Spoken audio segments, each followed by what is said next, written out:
Gostaria de fazer uma reflexão, né, sobre a questão do templo.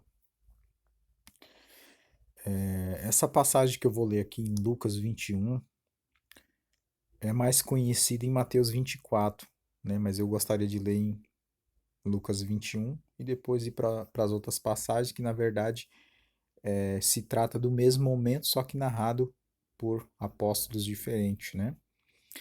Enfim, Lucas 21, a partir do 5. E dizendo alguns a respeito do templo que estava ornado de formosas pedras e dádivas, disse, né? Olha só que o templo lá era bem formoso, né?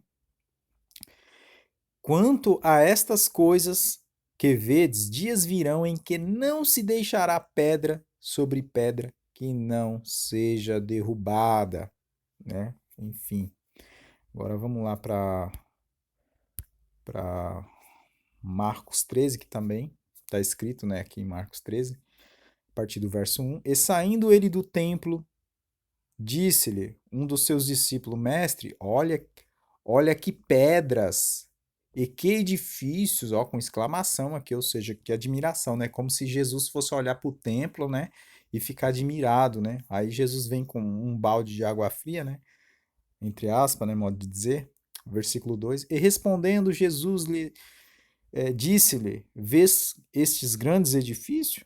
Não ficará pedra sobre pedra que não seja derrubada, né? Agora Mateus 24, né? Mateus 24. E quando Jesus ia saindo do templo, aproximaram-se dele os seus discípulos para lhes mostrarem a estrutura do templo. Jesus, porém, lhes disse: Não vedes tudo isto? Em verdade vos digo que não ficará aqui pedra sobre pedra que não seja derrubada. Essa profecia do Senhor Jesus se cumpriu no ano 70, né? E por que será que as pessoas até hoje ficam insistindo com essa questão de templo? Aí vem os pastores e diz, lá no culto, né, que não tem muito cultura, mas, né, enfim, vamos ser sinceros, né, gente, chega de hipocrisia. Aí chega lá no culto, não, o salmista Davi disse, né, alegrei-me quando me disseram, vamos à casa do Senhor.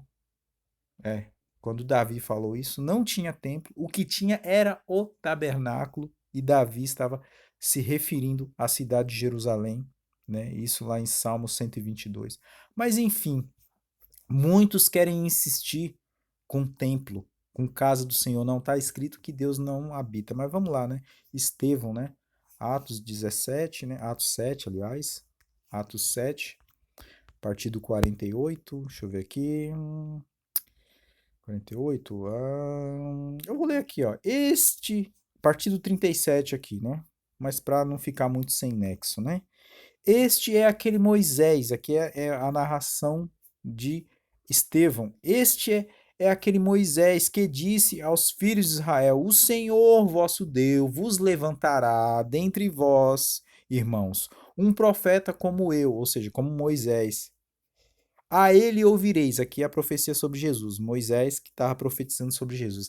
Este é o que esteve entre a congregação no deserto, com o anjo que lhe falava no monte Sinai e com nossos pais, o qual recebeu as palavras de vida para nos dar, aos, ao qual nossos pais não quiseram obedecer, antes o rejeitaram, e em seu coração se tornaram para o Egito, dizendo: Arão, faze-nos deuses que vão diante de nós, porque esse Moisés que nos tirou da terra do Egito, não sabemos o que lhe aconteceu. Ou seja, o povo já estava, né, achando que Moisés tinha morrido, né? Mas enfim, né?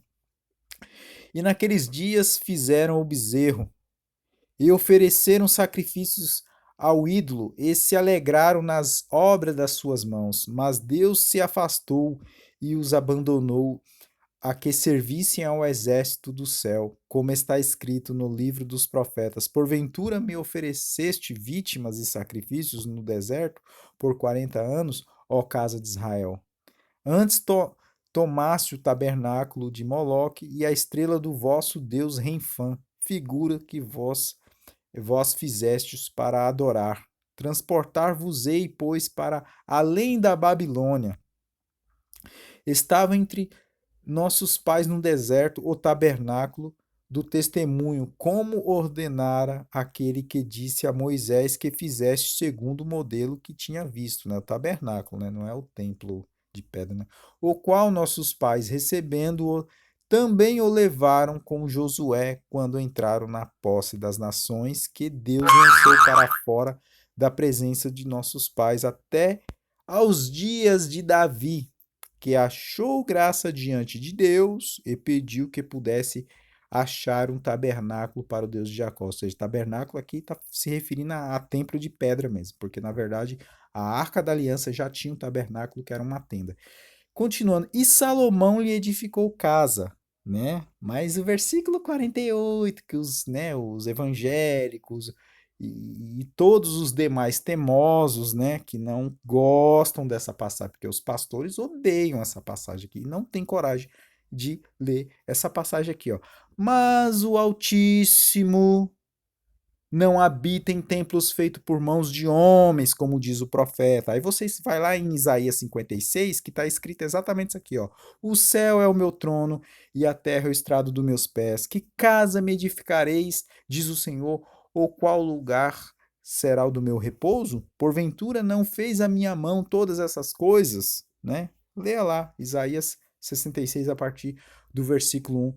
Aí aqui, ó, ele começa a falar o quê? Homens de dura serviço, incircuncisos de coração e ouvindo vós, sempre resistis ao Espírito Santo, assim sois vós, como vossos pais, né? Ou seja, aqui o Estevão já tinha dito que Deus, o Altíssimo, não habita em templos feitos por mãos humanas, ou seja, se Estevão, cheio do Espírito Santo, estava falando que Deus não habitava em templos, no plural, incluindo principalmente aquele, e todos os demais, e aquele lá que você chama de casa de Deus, meu querido, esquece.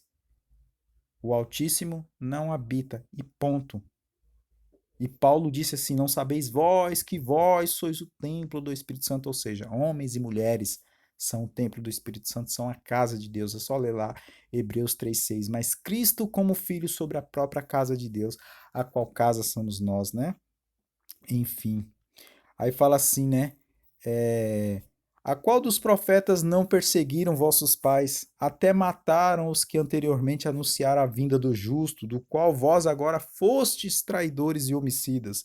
Vós que recebestes a lei por ordenança dos anjos e não aguardastes, e ouvindo eles isto, enfureciam-se em seus corações e rangiam os dentes contra ele. Eu não vou falar mais nada. Depois disso aqui, Estevão, mais à frente, né, foi apedrejado e depositar a capa lá aos pés de um jovem chamado Saulo, que também é Paulo, que acredito eu que também que o apóstolo Paulo, que depois lá na frente foi apóstolo, deve ter ouvido também da boca de Estevão: o Altíssimo não habita em templos feitos por mãos humanas. Mas até então ele iria ali se tornar o quê? O perseguidor da igreja. Mas lá na frente Jesus mostraria a ele o quanto ele deveria sofrer por amor ao evangelho. E agora Paulo em Atenas, né? Vamos lá, Atos 17, a partir do 22 aqui, ó. E estando Paulo no meio do Areópago, disse: Homens atenienses, em tudo vos vejo um tanto supersticiosos, porque passando eu e vendo os vossos santuários, achei também um altar em que estava escrito: Ao Deus desconhecido, esse, pois, que vós honrais, não o conhecendo, é o que eu vos anuncio. O Deus que fez o mundo e tudo que nele há, sendo o Senhor do céu e da terra, não habita em templos feitos por mãos humanas, nem tampouco é servido por mãos de homens, como se necessitando de alguma coisa, pois ele mesmo é quem dá a todos a vida e a respiração a todas as coisas. Enfim, quem quiser ler aí depois o restante, lê em casa. Então, gente, para com esse negócio. Vamos para a igreja. Às vezes, teve um dia que eu estava no lugar, aí teve um almoço, aí tinha mais de 10 pessoas. Aí de repente alguém levanta: "E aí, pessoal, vocês vão para a igreja?" Aí eu fiquei assim, eu fiquei pensando assim, eu falei: "Meu Deus, que é isso?" Várias pessoas ir para a igreja. Ué, todo mundo ali dizia que crê no Senhor. Aí eu fico: "Ué, mas se todo mundo que tá ali crê no Senhor, Não é a igreja? Não existe isso de tem 10 pessoas numa casa, nós vamos para a igreja. Não, nós não vamos para a igreja, nós somos a igreja. Nós não vamos para a casa do Senhor, nós somos a casa do Senhor. E prova disso, ó, né, já tá grande mesmo o vídeo. Vamos lá em Hebreus 3:6 aqui, ó. Hebreus 3, versículo 6 aqui, ó. Quem quiser ler mais, ó. Mas Cristo, como filho, sobre a sua própria casa, a qual casa somos nós. Quem quiser ler mais, pode ler do começo aí que vai só ajudar mais, ó. Lê o contexto todo. A qual casa somos nós? Quem criou esse negócio de instituição, de chamar prédio, edifício de casa de Deus e de igreja foram os homens.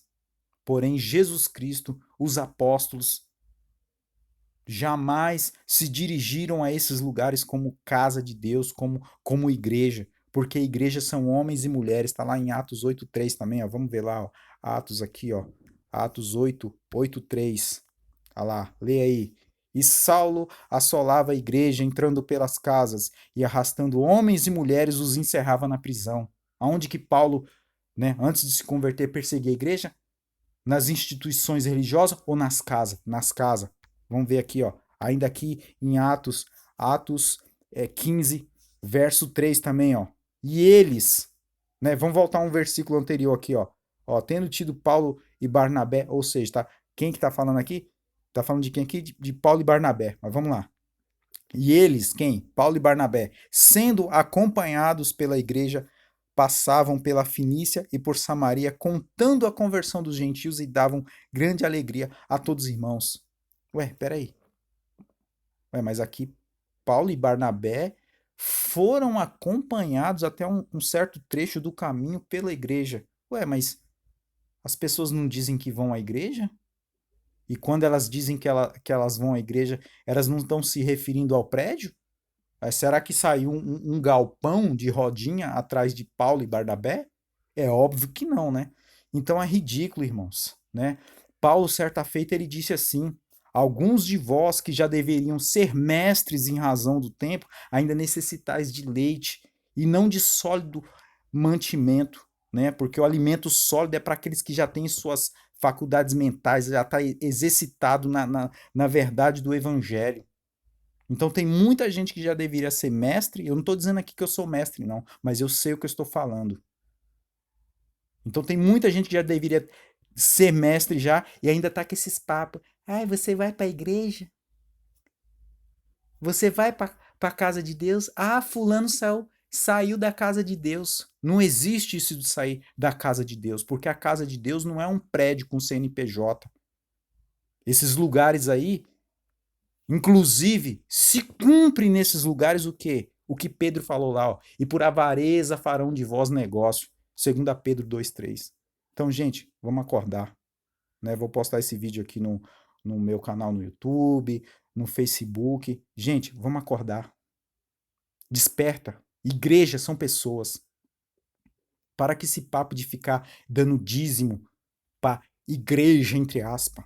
Dízimo é lá da velha aliança. Na nova aliança, é amar os irmãos como Cristo amou, é contribuir de coração para os pobres, conforme está lá em 2 Coríntios 9:7, 9:8 e 9:9, que os pastores não querem ler, porque em 2 Coríntios 9:9 deixa bem claro para quem era a oferta, para os irmãos, para a igreja, os irmãos necessitados, não é para instituição, parede, não. Eu sei que muita gente às vezes vai ficar meio assim, mas estou falando aqui a verdade. E estou manifestando aqui a minha indignação, porque tem muita gente que, inclusive, eu conheço, que sabe dessas verdades, mas não tem coragem de falar de cima do púlpito. E eu não fui chamado para ser covarde.